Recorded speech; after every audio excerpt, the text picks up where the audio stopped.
आज हम बाज़ार में मिलने वाली रेडीमेड चकली आटे से परफेक्ट कुरकुरीत टेस्टी चकली कैसे बनती है वो सीखते हैं। हेलो फ्रेंड्स, मैं विद्या, स्वागत है आपका मेरे चैनल झलक कृष्णा की रसोई का में। तो चलिए, बाज़ार में मिलने वाली लोकल आटा हो या कोई ब्रांड का आटा हो, उसी में से मैंने ये हाफ़ केजी आटा और 50 ग्राम उसी का मैंने मसाला लिया है। तो चलिए हम मेजरमेंट देख लेते हैं। जो मेजरमेंट का कप रहता है हाफ कप से ये मैंने फुल भर कर लिया है। जो हम चाय का कप रहता है उससे यानी कि 2.5 कप मैं यहाँ पर पानी ले रही हूँ। अगर मेजरमेंट का कप हो तो इस तरह से ये 2.5 कप पानी है। और उसी कप से हाफ कप घी या ऑयल डाल दीजिए। मैंने घी डाला था, मैं हमेशा घी डालती हूँ तो आखिरी चकली ख़त्म होने तक 15-20 दिन तक एकदम कुरकुरी टेस्टी चकली रहते हैं। और 1 टीस्पून मैंने तिल डाला है, हाफ़ टीस्पून मैंने नमक डाला है। जैसे ही पानी को उबाल आता है तो ये मसाला हमें पानी में डालना है फ्रेंड्स। मैंने भूलकर इस पाउडर में डाला था आटे में, आपको पानी में मसाला डालना है। और जैसे ही पानी को उबाल आता है मसाला डालकर हमें आटे को उस पानी में डाल देना है और गैस का फ्लेम बंद कर देना है। और इतने ही पानी में आटे को मिक्स करना है, भिगोना है। अगर आपको आटा ड्राई लगे तो आपको एक्स्ट्रा पानी नहीं डालना है। ऐसे ही जितना भीगता है उतना ही इसे अच्छी तरह से स्पून से भिगोकर गैस का फ्लेम बंद करके इसे ढककर हमें रख देना है। इसे 1 घंटे के लिए हमें रखना है। तो चलिए, इसका 1 घंटा हो गया है। वैसे मेरा रख कर 4-5 घंटे हो गए थे, क्योंकि यहाँ पर 4 घंटे के लिए करंट चला गया था तो किचन में अंधेरा रहता है तो मैं बना नहीं पाई।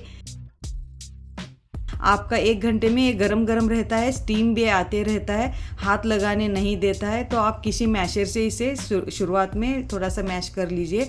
ये देखिए मेरा पूरा ठंडा हो गया था, मैं डायरेक्ट हाथ लगा रही हूँ। इसके लिए मैंने इसकी वजह से इसमें डालने के लिए मैंने गरम गरम पानी किया था। आप कोल्ड वाटर से वैसे ही कर सकते हैं, थोड़ा सा मैशर से करके, ग्लास या कटोरी से करके फिर आप हाथ लगा सकते हैं। और इसका आटा एकदम चपाती जैसे एकदम पतला पतला नहीं करना है, पूरी के आटे जैसे थोड़ा सा मीडियम थिक ही इसका आटा लगा लीजिए। एकदम शुरुआत में हमें आटा पतला बनाना नहीं है।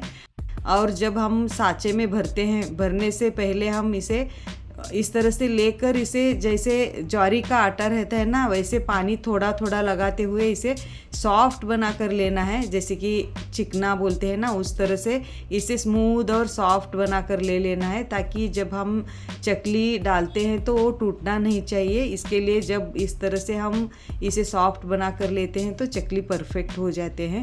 ये देखिए, इस तरह से 1-2-3 मिनट इसे मसलना होता है। हर बैच हम जब डालते हैं तब हर बार ही हमें इस तरह से सॉफ्ट बना लेना होता है। ऐसे नहीं है कि शुरुआत में ही बना रहे हैं। हर बैच में हमें जितना सांचे में आटा बैठता है उतना सॉफ्ट करके ही लेना पड़ेगा। मैंने डालकर उसे पैक कर दिया है। मैंने इस तरह से बटर पेपर लिया है। आपके पास बटर पेपर नहीं हो तो इस तरह से जो हम दालें लेके आते हैं मार्केट से, वहाँ के कैरी बैग्स रहते हैं उसके, वो भी आप कट करके ले सकते हैं। वो भी बहुत क्लीन रहते हैं, मैंने बहुत बार इसे यूज़ किया है। एक बटर पेपर और कैरी बैग्स यूज़ करने का फ़ायदा यही है कि चकली हम जब डालते हैं तो नीचे से चिपकता नहीं है और चकली का शेप चेंज नहीं होता है। हम आराम से चकली लेकर फ्राई करने के लिए डाल सकते हैं। तो मेरे पास इस बार बटर पेपर है तो मैं बटर पेपर के ऊपर ही डाल रही हूँ। तो चलिए हम चकली डाल देते हैं। चकली डालने के बाद हर बार आपको दोनों तरफ से उसे लॉक कर देना पड़ता है, यानी कि दोनों तरफ से चिपकाना पड़ता है। चकली डालकर ऐसे ही छोड़ना नहीं होता है। ये देखिए, इस तरह से आपको चिपका कर लेना पड़ता है। इसकी वजह से राउंड और एकदम अट्रैक्टिव चकली दिखते हैं। यही इसके छोटे छोटे ट्रिक्स रहते हैं फ्रेंड्स, जो हमें जब हम चकली बनाते हैं तो याद नहीं आते हैं और मालूम भी नहीं रहता है। तो इस तरह से छोटे छोटे ट्रिक्स की वजह से बहुत ही अट्रैक्टिव दिखता है। मेहनत तो सभी उतना ही करते हैं। तो चलिए, मैंने शुरुआत में 2 बना लिए है, 2-3, एक छोटा मैं बनाकर डाल रही हूँ ऑयल का टेम्परेचर चेक करने के लिए। ऑयल का मेरा टेम्परेचर एकदम बराबर है। ऑयल एकदम हाई फ्लेम पर रखकर गरम कर दीजिए। जैसे ही चकली डालना शुरू करते हैं तो मीडियम फ्लेम कर दीजिए गैस का। और जैसे ही हम कढ़ाई में चकली डालना शुरू करते हैं तो इसे बहुत सारे बुलबुले आ जाना शुरू हो जाता है। तो आपको गैस का फ्लेम स्लो नहीं करना है फ्रेंड्स, ऐसे ही मीडियम फ्लेम पे ही इसे फ्राई करना है जब तक कि बुलबुले आना शांत नहीं, इस तरह से कम हो जाना चाहिए पूरे के पूरे। अगर आप बुलबुले आने से पहले ही कढ़ाई से बाहर इसे निकालते हैं फ्राई करने का बंद करके तो ये सॉफ्ट हो जाते हैं फ्रेंड्स, कुरकुरीत नहीं बनते हैं। और बुलबुले आने के बाद भी आप बहुत देर तक इसे कढ़ाई में रखते हैं तो ये डार्क हो जाते हैं और खाने में कड़वा फ्लेवर देते हैं। तो इसे करेक्ट टाइम पर ही इसे निकालना पड़ता है बाहर। ये देखिए इस तरह से इसे लॉक करना होता है, थोड़ा सा चिपकाना होता है। और बटर पेपर या उस प्लास्टिक पेपर से इसका शेप थोड़ा सा भी चेंज नहीं होता है। हम आराम से हाथ में लेकर इसे ऑयल में डालते हैं। ये देखिए डालते वक्त इस तरह से साइड से हमें छोड़ना होता है, करंजी हो, शंकरपाड़ी हो या चकली हो। अगर आप बीचों बीच में इस तरह से छोड़ते हैं तो ये हाथ को चटका देने की चांसेस रहती है। और जैसे ही बुलबुले आते हैं बहुत सारे तो हमें धीरे धीरे इसे उल्टा पुल्टा करना है। और चकली फ्राई करते वक्त समझ लीजिए आपकी चकली कढ़ाई के नीचे जाकर बैठ रही हो या बीचों बीच ऑयल के तैर रही हो तो समझ लीजिए कि आपका ऑयल ठंडा हो गया है।